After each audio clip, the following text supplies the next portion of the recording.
Well, just days after a driver was sentenced in a deadly 7-car accident, tonight we are hearing from one of the victims who was severely injured in that crash. Yeah, that crash happening in November of 2021 at Airline and SPID. The suspect's trucks striking vehicles and rolled his truck several times through the parking lot of the Old Sunrise Mall.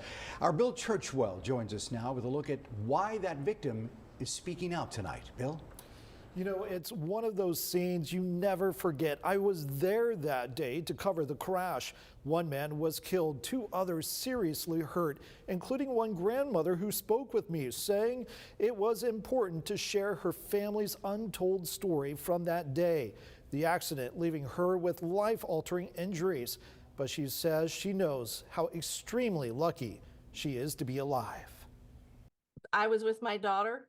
She was driving, and my 11-month-old granddaughter was beside me in the back seat.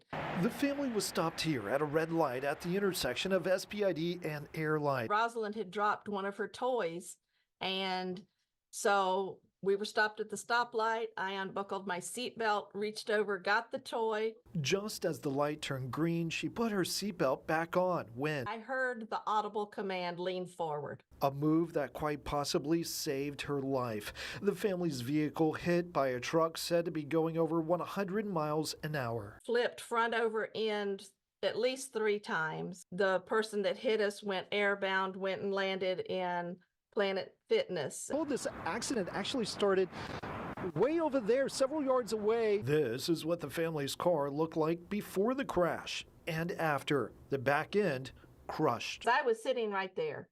When they took her and Rosalind to Driscoll, she didn't know whether I was dead or alive. The next thing she remembers is waking up in the ICU. You were in ICU for several days.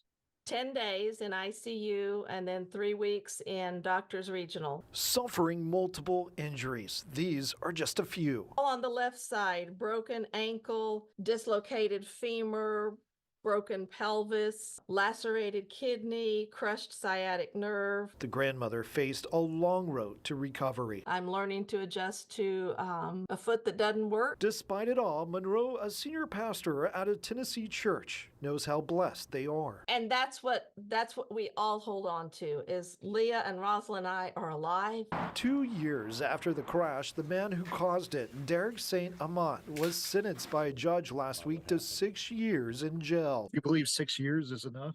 I have to decide that I'm not the one that judges that. That ultimately he will be judged by God, just like we all will be.